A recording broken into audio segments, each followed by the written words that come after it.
Hello student, welcome you in history classes. Now we are talking about the Hitler's policies.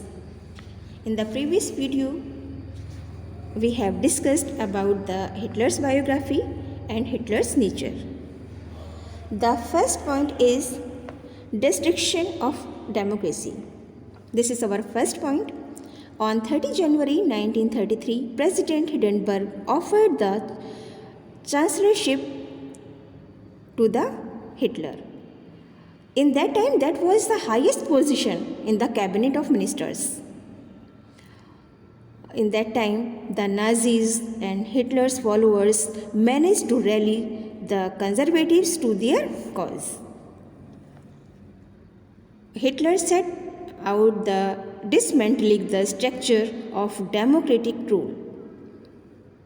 In that time, a mysterious fire that broke out in the Germany Parliament building in February facilitated his move.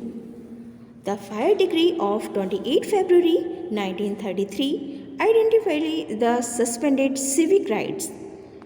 Suspended civic rights means जैसे कि like freedom of speech, press and assembly, जो आप लोगों का बोलने का अधिकार है, फ्रीडम ऑफ स्पीच, उसको ब्रेक कर दिया था, उसको ख़त्म कर दिया था।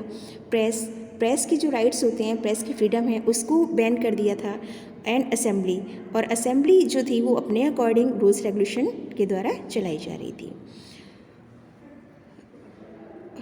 The rules regulation, the freedom given by the Weimar Constitution, the Hitler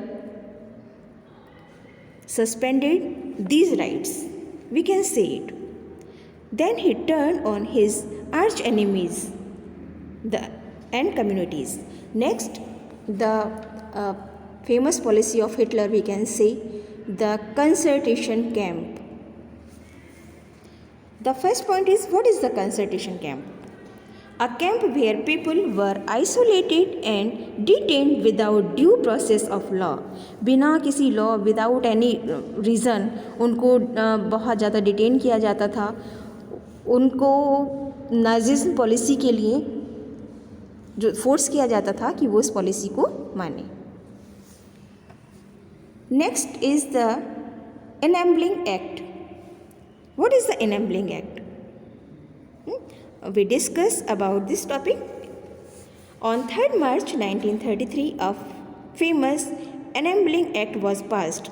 This act established dictatorship in Germany. अब जो डिक्टेटरशिप पॉलिसी थी हिटलर की, जिसके लिए वो हिटलर बहुत ज़्यादा फेमस था इन दैट टाइम, वो एनेबलिंग एक्ट के थ्रू ही उसने इतनी ज़्यादा एनॉर्मस पावर गेन की थी। It gave Hitler all powers to sideline parliament and rule by decree. All political parties and trade union were banned except for the Nazi party. Means जितनी भी other political parties थीं, Hitler ने उन सबको इस act के through ban कर दिया था। केवल only there was a single party, Nazi party. And जो वहाँ का ट्रेड था, बिजनेस था, उस पर भी जो केवल नाजी पर्सन्स थे उन्हीं लोगों को राइट था, वहाँ अदर को बैन कर दिया गया था। The state established complete control over the economy, media, army and judiciary. Means सभी को हिटलर ने अपने कंट्रोल में कर लिया था। The economy of German, the media of German, the army of German and the judiciary system and judiciary power of German, all were controlled by the Hitler. सभी Hitler's ने कंट्रोल कर लिए थे इसमें। The next is the main thing is Gestapo torture chambers started by the Hitlers. People could now be detained in Gestapo torture chambers, rounded up and sent to concentration camp, deported and will or arrested without any legal procedure. बिना किसी legal procedure के जो वहाँ के citizen थे उनको arrest कर लिया जाता था अगर वो नाजी पॉलिसी या हिटलर की पॉलिसी से एग्री नहीं करते थे। The police forced acquired power to rule with impunity. Means वहाँ की जो लोग थे उनको बहुत ज़्यादा, जो अदर कम्युनिटी के पर्सन थे उनको अननेसेसरी टॉर्चर किया जाता था हिटलर और वहाँ की आर्मी के through. Special surveillance and security force were created to control and order society in ways that the Nazis wanted. जैसा कि नाजीज चाहते थे तो फोर्सफुली वहाँ की जो सिटीजन्स थे उन लोगों को वहाँ जो था मतलब फोर्सफुली उनसे वही कराया जाता था. Apart from the already existing regular police in green uniform and the SA or the storm troopers, these includes the Gestapo, the SS, criminal police and the security service SD. It was the extra constitutional power.